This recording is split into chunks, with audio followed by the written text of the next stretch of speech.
Film की शुरुआत घने जंगल से होती है, जहां एक सर्च पार्टी लापता कपल को ढूंढ रही होती है। उसी जंगल के अंदर जमीन के नीचे छिपी एक रहस्यमयी गुफा में, जहां छत से एक अकेली घंटी अजीब तरीके से लटक रही होती है, वहां दो सर्च डॉग्स एक अंधेरे गड्ढे में भरे पानी तक पहुंचते हैं और उसे पी लेते हैं।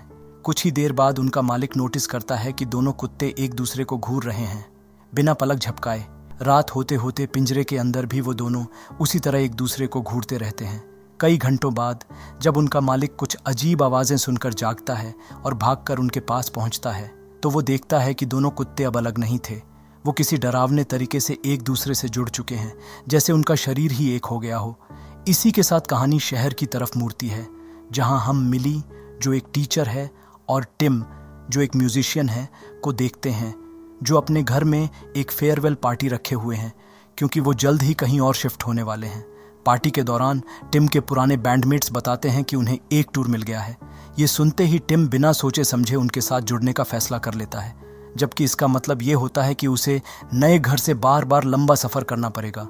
मिली की सबसे अच्छी दोस्त ये सब देखकर थोड़ा परेशान हो जाती है। वो उसे समझाने की कोशिश करती है कि टिम अब पहले जैसा नहीं रहा।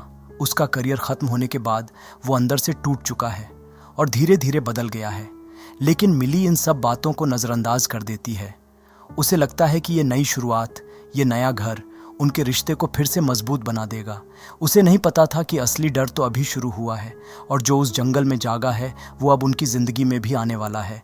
जब फेयरवेल स्पीच देने का समय आता है, तभी अचानक मिली सबको चौंका देती है। वो टिम के सामने घुटनों पर बैठ जाती है, लेकिन उसके हाथ में कोई असली अंगूठी नहीं होती। पूरा माहौल एक पल के लिए जम सा जाता है। टिम पूरी तरह हैरान रह जाता है। उसके पास कोई जवाब नहीं होता और बिना कुछ कहे वहाँ से चला जाता है। कमरे में एक अजीब सी खामोशी छा जाती है। कुछ देर बाद जब मिली खुद उठती है, तभी टिम हिचकिचाते हुए धीरे से हाँ कहता है।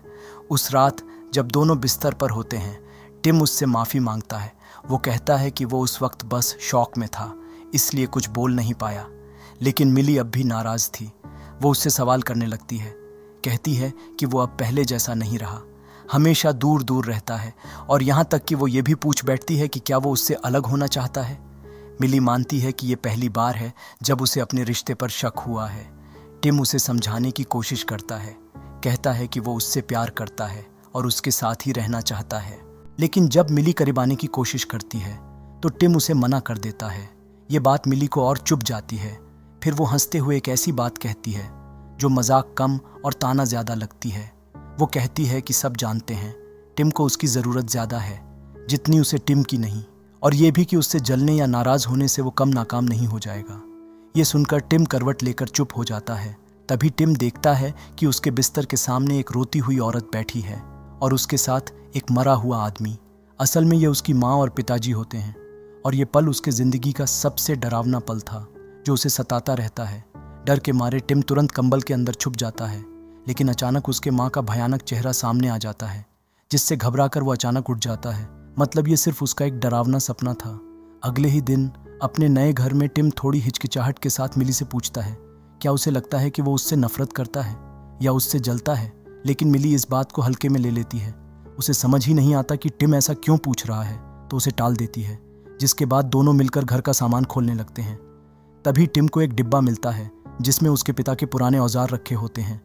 वो उन्हें देखकर कुछ पल के लिए खो जाता है, लेकिन तभी अचानक पूरे कमरे में एक भयानक बदबू फैल जाती है।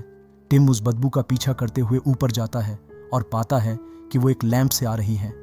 जैसे ही वो हाथ डालकर अंदर देखता है, वो एक मरा हुआ चूहा बाहर निकालता है। लेकिन असली डर तब सामने आता है जब उसे पता चलता है कि वहाँ एक नहीं बल्कि कई चूहे हैं, और उनके पूंछ आपस में इस तरह उलझे हुए हैं जैसे किसी ने उन्हें जबरदस्ती बांध दिया हो। घिन और डर के बीच वो उन्हें बाहर खींचता है, लेकिन तभी उनमें से एक चूहा अचानक हल्की सी आवाज करता है, जैसे अभी भी जिंदा हो, और दूसरे ही पल वो मर जाता है। वो घबरा कर उन सबको समेटता है और बिना समय गवाए उन्हें जंगल में फेंक आता है। अगले दिन मिली अपने नए स्कूल में काम शुरू करती है, और वहाँ उसकी मुलाकात जेमी नाम के एक सहकर्मी से होती है। दोनों जल्दी ही दोस्त बन जाते हैं। जेमी उससे कहता है कि अगर वो कभी इस जगह को अच्छे से एक्सप्लोर करना चाहे तो वो उसे घुमाने के लिए हमेशा तैयार है।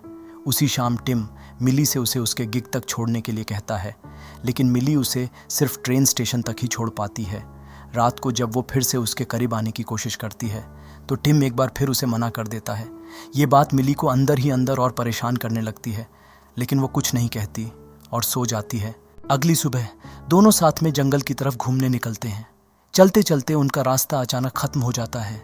तभी टिम की नज़र एक दूसरे रास्ते पर पड़ती है, जहां ऊपर पेड़ों से घंटियां लटक रही होती हैं। उसे लगता है कि ये कोई संकेत है कि ये रास्ता सुरक्षित है और वो उसी दिशा में आगे बढ़ने लगता है। दोनों जंगल में काफी देर तक घूमते रहते हैं, लेकिन तभी अचानक तेज बारिश शुरू हो जाती है। वो जल्दी जल्दी भागकर किसी जगह छुपने की कोशिश करते हैं, लेकिन तभी उन्हें एहसास होता है कि वो रास्ता भटक चुके हैं। टिम अपना फोन निकालता है, लेकिन उसे कुछ समझ नहीं आता कि घर किस तरफ है। वो आगे बढ़ने की कोशिश करता है, लेकिन तभी उसका पैर फिसल जाता है और वो अचानक एक छिपे हुए गड्ढे में गिरने लगता है। आखिरी पल में वो किनारे को पकड़ लेता है, लेकिन ज्यादा देर तक खुद को संभाल नहीं पाता। मिली तुरंत उसकी मदद के लिए दौड़ती है, लेकिन वो उसे ऊपर खींच नहीं पाती और अगले ही पल दोनों अंधेरे में नीचे गिर जाते हैं, एक रहस्यमयी गुफा के अंदर, जहां उनका सामना अब किसी ऐसी चीज से होने वाला था जिसकी उन्होंने कभी कल्पना भी नहीं की थी। टिम का फोन गिरते ही पूरी तरह टूट जाता है और मिली के फोन में कोई नेटवर्क नहीं आता। चारों तरफ एक गहरी खामोशी छा जाती है, लेकिन उस सन्नाटे के बीच दोनों को साफ महसूस होता है कि ये गुफा खाली नहीं है, जैसे कोई अनदेखी मौजूदगी उन्हें देख रही हो। टिम जैसे ही अपना लाइटर जलाता है, हल्की रोशनी में उन्हें चारों तरफ बिखरे हुए पुराने और टूटे फूटे फर्नीचर दिखाई देते हैं। हालात को संभालने के लिए टिम लकड़ियां तोड़कर आग जलाने की कोशिश करता है, लेकिन नमी की वजह से वो बार बार नाकाम हो जाता है। उनके पास पानी भी अब बहुत कम बचा होता है, इसलिए टिम बोतल में बचा हुआ आखिरी पानी मिली को दे देता है और खुद गुफा का वो पानी पी लेता है, जैसे उन कुत्तों ने पिया था। कुछ देर की कोशिश के बाद आखिरकार वो आग जलाने में सफल हो जाते हैं और टिम अपने बैग से शराब की बोतल निकालता है। धीरे धीरे माहौल थोड़ा हल्का होने लगता है। दोनों एक दूसरे के साथ बैठकर पीते हैं और एक अजीब सी झिझक के साथ वे स्मोकिंग शुरू कर देते हैं। सिगरेट को पास करते हुए मिली उससे पूछती है कि उसे उन चूहों की बदबू इतनी जल्दी कैसे पहचान में आ गई।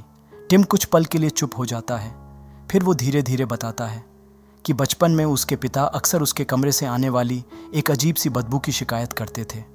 वो लोग बार बार कमरा साफ करते, हर चीज़ बदल देते, लेकिन फिर भी वो बदबू कभी ख़त्म नहीं होती थी, जैसे वो किसी ऐसी चीज़ से आ रही हो जो दिखती नहीं। एक दोपहर टिम स्कूल से घर लौटा तो उसने अपने पिता को हाथ में एक मरा हुआ चूहा पकड़े देखा। वो चूहा उसी लैंप के अंदर था जिसमें वो रोज़ लाइट जलाया करता था। हर बार जब टिम स्विच ऑन करता तो उस लाइट की गर्मी धीरे धीरे उस चूहे के शरीर को पकाती रहती थी। ये बदलाव इतना धीरे धीरे हुआ कि उसे कभी एहसास ही नहीं हुआ कि वो बदबू पहले से अलग है और ज़्यादा सड़ चुकी है। ये बात बताते बताते टिम की आवाज़ कांपने लगती है, उसकी आंखें भर आती हैं। वो याद करता है वो दिन जब उसने अपने पिता को ज़मीन पर मृत पड़ा हुआ पाया था और उसकी माँ बिस्तर पर बैठी थी, एक खाली सी मुस्कान के साथ। उसके पति की लाश उसके पास पड़ी थी, लेकिन उसका दिमाग उस सच्चाई को मान नहीं पा रही थी। वो अंदर से टूट चुकी थी। ये सब कहते कहते टिम रो पड़ता है। रात के बीच में अचानक कुछ अजीब आवाज़ें उसे जगा देती हैं। उसका दिल ज़ोर ज़ोर से धड़कने लगता है, जैसे अंधेरे में कुछ हिल रहा हो, कोई चीज़ उसकी तरफ आ रही हो, कोई जानवर, कोई अनदेखा खतरा। वो खुद को संभालने की कोशिश करता है, धीरे धीरे सांस लेता है और तभी उसे एहसास होता है कि ये आवाज़ें कहीं बाहर से नहीं बल्कि खुद गुफा की दीवारों से आ रही हैं, जैसे वो दीवारें उसकी सांसों के साथ सिकुड़ और फैल रही हों। चारों तरफ पत्थर जैसे उसके करीब आते जा रहे हों और उसी पल मिली भी हाँफने लगती है। डर अपने चरम पर पहुंच जाता है। अचानक कोई हाथ उसके चेहरे को कसकर पकड़ लेते हैं और उसी झटके में टिम की आंख खुल जाती है। वो समझ जाता है कि ये भी एक और खौफनाक सपना था। सुबह होते ही टिम के पास रखा मिली का फ़ोन पूरी तरह ख़राब हो चुका होता है। रात भर में उसमें पानी भर गया था। दोनों उठते हैं, लेकिन जैसे ही खड़े होते हैं उन्हें अपने पैरों में एक अजीब सा एहसास होता है। जैसे ही वो कंबल हटाते हैं उनके होश उड़ जाते हैं। उनके पैर किसी चिपचिपे गाढ़े पदार्थ से आपस में चिपके हुए होते हैं। घबराकर वो जोर लगाकर खुद को अलग करते हैं और किसी तरह उस चिपचिपे जाल से बाहर निकलते हैं, लेकिन वो गंदा पदार्थ अभी भी उनकी त्वचा से चिपका रहता है। अलग होने के बाद उनके पैर छिल जाते हैं, लेकिन उनके पास इन सब के लिए समय नहीं था। वो किसी तरह गुफा से बाहर निकलते हैं और आखिरकार सुबह की हल्की रोशनी उन्हें रास्ता दिखाती है। घर पहुंचने के बाद मिली थकी हुई आवाज़ में टिम से मसाज के लिए कहती है। टिम कुछ पल के लिए हिचकिचाता है, लेकिन फिर धीरे धीरे अपने हाथ उसकी पीठ पर रखता है। लेकिन अचानक टिम की उंगलियां ज़्यादा ज़ोर से दबाने लगती हैं। उसकी पकड़ खतरनाक हो जाती है, जैसे वो खुद पर कंट्रोल खो रहा हो। मिली दर्द से चिल्ला उठती है और उसे धक्का देकर दूर कर देती है। वो देखती है कि टिम का चेहरा पीला पड़ चुका है, वो बीमार सा लग रहा है, लेकिन फिर भी वो कहता है कि वो बस थका हुआ है। कुछ देर बाद मिली उसे घर पर छोड़कर खुद शहर की तरफ चली जाती है। टिम अकेला रह जाता है। वो बाथरूम में जाता है और जैसे ही शॉवर के नीचे खड़ा होता है, अचानक उसके शरीर पर उसका कंट्रोल खत्म होने लगता है। दूसरी तरफ मिली कार चला रही होती है और जो भी हरकत वो करती है, टिम का शरीर उसी तरह हरकत करने लगता है। जब मिली गाड़ी मोड़ती है, टिम का शरीर जोर से मुड़ जाता है, जैसे कोई अदृश्य ताकत उसे खींच रही हो। और जब वो सीधी सड़क पर चलती है, टिम बुरी तरह बार बार शॉवर की दीवारों और कांच के दरवाजे से टकराने लगता है, जैसे उसका शरीर अब उसका रहा ही नहीं हो और कोई और उसे कंट्रोल कर रहा हो। जैसे ही मिली सड़क पर गाड़ी की स्पीड बढ़ाती है, उसी पल टिम का शरीर इतनी जोर से टाइल से टकराता है कि वो चटकने लगती है। अचानक सब कुछ रुक जाता है। टिम वहीं फर्श पर गिर जाता है। उसका शरीर ढीला पड़ चुका होता है और उसके माथे से खून बह रहा होता है। घबराया हुआ टिम डॉक्टर के पास जाता है। डॉक्टर सबसे पहले उसकी माँ के बारे में बात करता है, उसकी मानसिक बीमारी का जिक्र करता है। ये सुनकर टिम तुरंत इनकार कर देता है। वो कहता है कि वो अपनी माँ जैसा नहीं है। डॉक्टर उसे एक मसल रिलैक्सेशन दवाई देता है और समझाता है कि ये दवा उसके शरीर को शांत रखेगी, भले ही उसका दिमाग घबराहट में हो। फिर जाते जाते डॉक्टर एक और बात कहता है कि टिम और मिली खुशकिस्मत हैं, क्योंकि इस घर में उनसे पहले जो कपल रहता था वो बिना किसी निशान के गायब हो गया था। जो बात टिम के दिमाग में गूंज जाती है, घर लौटकर टिम बेचैन हो जाता है। वो इंटरनेट पर उस कपल के बारे में खोजने लगता है। उसे पता चलता है कि वो दोनों भी एक दिन हाइकिंग के लिए गए थे और फिर कभी वापस नहीं लौटे। उनकी तलाश के लिए सर्च पार्टी भी गई थी, लेकिन काफ़ी समय बाद वो कोशिश भी बंद कर दी गई। बस उनके सोशल मीडिया अकाउंट्स आज भी वैसे ही पड़े हैं। तो टिम उनके फ़ोटो एक एक करके देखने लगता है और फिर एक खाली सी हंसी के साथ वो मिली से कहता है, जब मैं मर जाऊं तो मेरे सारे प्रोफाइल्स डिलीट कर देना। उसकी आवाज़ में मजाक कम और एक अजीब सा डर ज़्यादा होता है। उस शाम जेमी उनके घर आता है और डिनर के लिए रुकता है। खाने के दौरान टिम उससे जंगल में लटकती उन घंटियों के बारे में पूछता है। जेमी बताता है कि वो कभी एक पुराने न्यू एज चर्च का हिस्सा थी, जो कई साल पहले ख़त्म हो गया था। बातचीत धीरे धीरे बदलने लगती है और मजाक मजाक में टिम और मिली एक दूसरे को छेड़ने लगते हैं। लेकिन ये हल्की फुल्की नोक-झोंक कब असली तानों में बदल जाती है, उन्हें खुद भी पता नहीं चलता। अचानक माहौल भारी हो जाता है। एक अजीब सी खामोशी छा जाती है। उसी सन्नाटे को तोड़ते हुए जेमी थोड़ा असहज होकर कहता है, तुम दोनों एक दूसरे को पूरा करते हो, जो बात माहौल को थोड़ा हल्का कर देता है। फिर जेमी के जाने के बाद टिम धीरे से कहता है कि साफ दिख रहा है जेमी तुम्हें पसंद करता है। और फिर बिना किसी चेतावनी के वो अचानक मिली को किस कर देता है, एक अजीब सी बेचैनी और जुनून के साथ। मिली पीछे हटने की कोशिश करती है, लेकिन तभी उसे एहसास होता है कि उनके होंठ अलग ही नहीं हो पा रहे। दर्द के साथ वो खुद को जोर से पीछे खींचती है और किसी तरह उससे अलग होती है। उसके मन में तुरंत ख्याल आता है कि शायद टिम ने उसे काट लिया, लेकिन टिम इस बात से साफ इनकार करता है। वो कहता है कि जब से वे इस घर में आए हैं तब से कुछ ना कुछ गड़बड़ हो रहा है, कुछ ठीक नहीं है। मिली उसकी बात को गंभीरता से नहीं लेती। वो इसे एक और बहाना समझती है, जैसे टिम बस उससे दूर रहने के लिए नई नई वजहें बना रहा हो। उस रात मिली अचानक नींद से जाग जाती है। उसे अपने सिर की तरफ एक अजीब सा खिंचाव महसूस होता है। पहले तो उसे लगता है कि शायद टिम नींद में उसके बालों पर लेट गया है, लेकिन जैसे ही वो लाइट ऑन करती है उसका खून जम जाता है।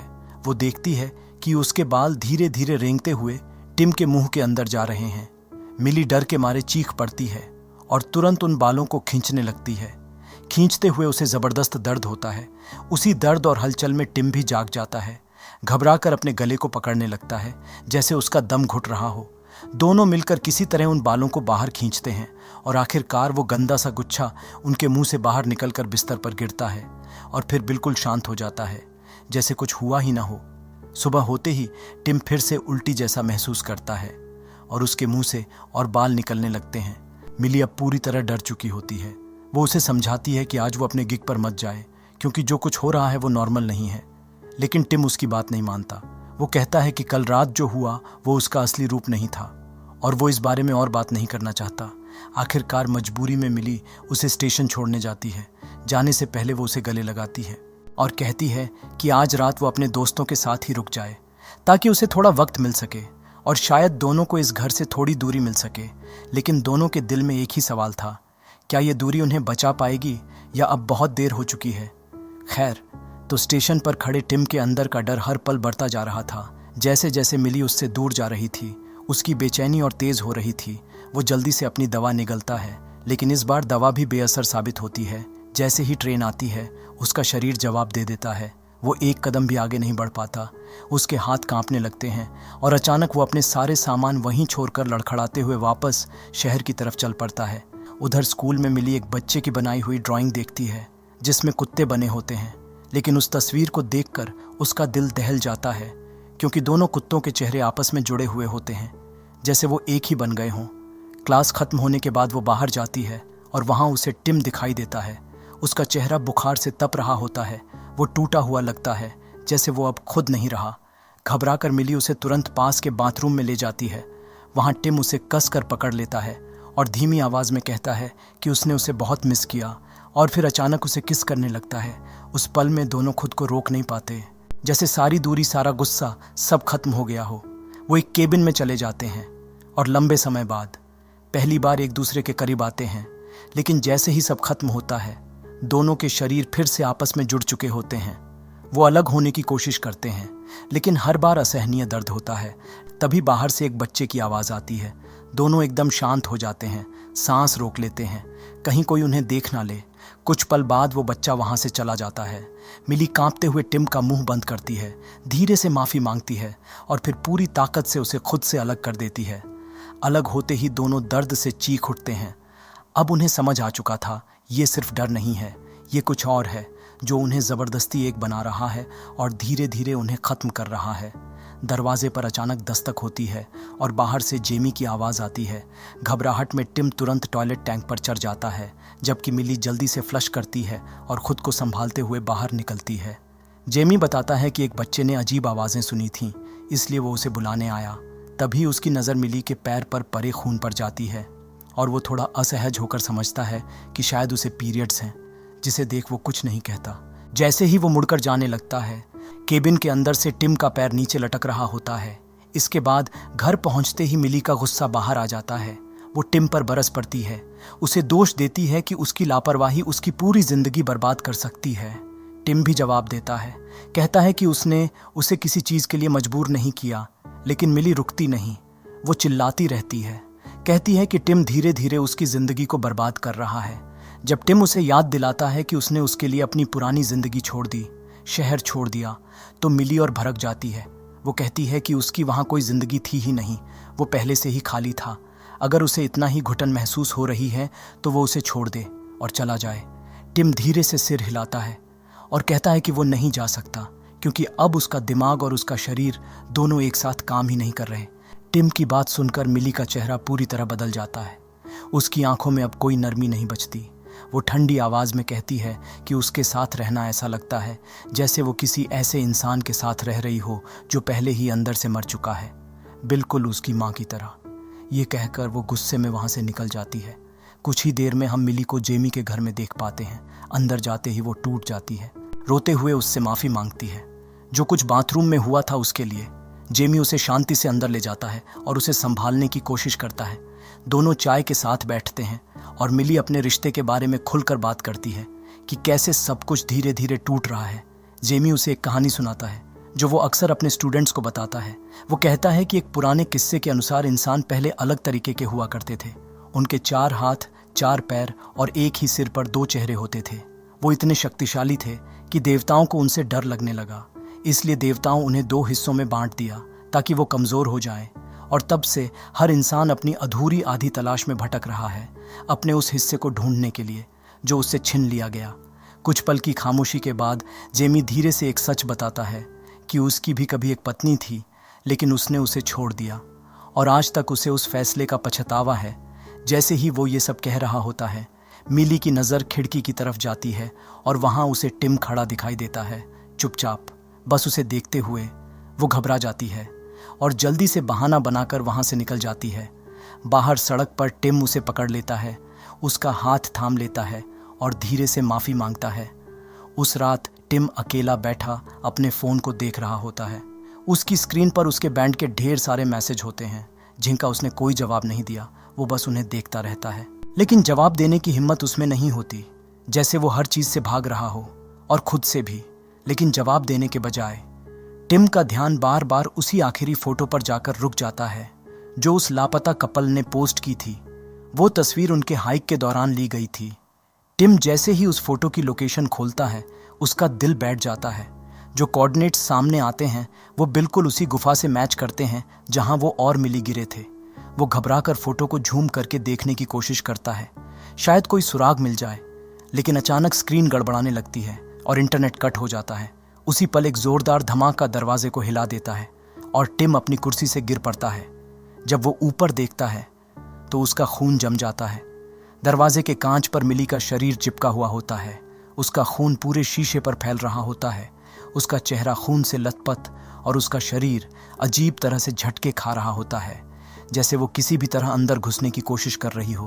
और तभी उसका शरीर धीरे धीरे ऊपर उठने लगता है। टिम खुद भी महसूस करता है कि कोई ताकत उसे ऊपर खींच रही है, वही अदृश्य ताकत जो मिली को उठा रही थी। डर और हिम्मत के बीच वो पूरी ताकत से दरवाजे की तरफ बढ़ता है और झटके से दरवाज़ा खोल देता है। अगले ही पल मिली सीधे उसके ऊपर गिरती है, बिल्कुल बेहोश। टिम घबराकर उसे होश में लाने की कोशिश करता है और कुछ ही सेकंड में मिली की आंखें धीरे धीरे खुलती हैं। वो उलझन में होती है और कहती है कि उसे कुछ याद ही नहीं उसके साथ क्या हुआ। दोनों कांपते हुए किचन में जाते हैं। मिली खुद से ही सोचते हुए कहती है, शायद ये कोई दौरा था या फिर वो नींद में चल रही थी। लेकिन अब सवाल और भी खतरनाक हो चुका था। अगर ये सिर्फ बीमारी नहीं है तो फिर ये ताकत कौन सी है जो उन्हें इस तरह कंट्रोल कर रही है और क्यों? लेकिन टिम को पूरा यकीन होता है कि ये कोई साधारण बात नहीं है।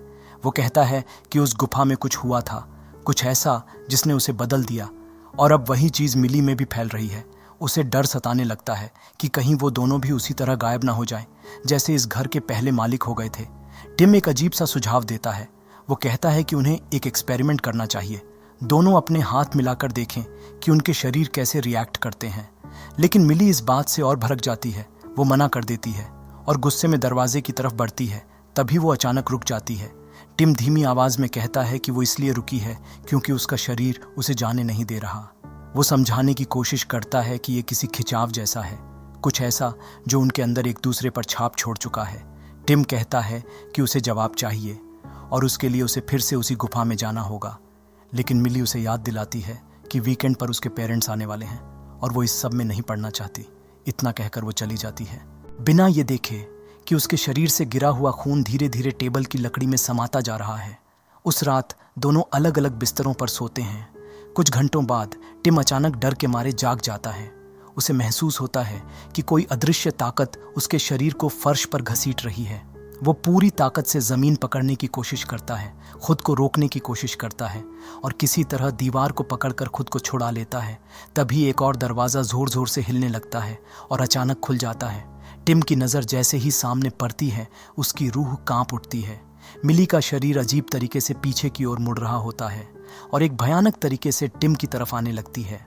और तभी टिम को भी महसूस होता है वो खुद भी उसी ताकत से खींच रहा है, जैसे दोनों को ज़बरदस्ती एक दूसरे के पास लाया जा रहा हो। जैसे ही उनके हाथ आखिरकार एक दूसरे को छूते हैं, दोनों एक साथ दर्द से चीख उठते हैं। उनकी त्वचा फटने लगती है, जैसे मांस खुद को जोड़ने की कोशिश कर रहा हो और उनकी बाहें धीरे धीरे आपस में चिपकने लगती हैं। टिम को अचानक दवा याद आती है। वो चिल्लाता है कि मिली किसी तरह दराज तक पहुँचे। मिली किसी तरह दराज को गिरा देती है, लेकिन वो सीधे मिली के सिर पर जा लगती है। दर्द और घबराहट के बीच दोनों अपने खाली हाथों से बोतल खोलते हैं और जितनी गोलियां मिलती हैं सब निगल जाते हैं। टिम घबराकर कहता है कि अगर दवा को पीसकर सूंघ लिया जाए तो शायद जल्दी असर करे। वो ऐसा ही करते हैं और पाउडर की जलन भरी चुभन के साथ उन्हें थोड़ी सी राहत महसूस होती है।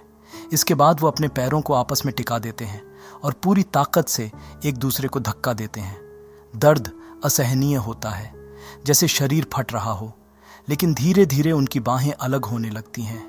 लेकिन इससे पहले कि वो पूरी तरह अलग हो पाते, उनकी ताकत जवाब दे देती है और दोनों वहीं गिरकर बेहोश हो जाते हैं। अगली सुबह टिम की आंख खुलती है।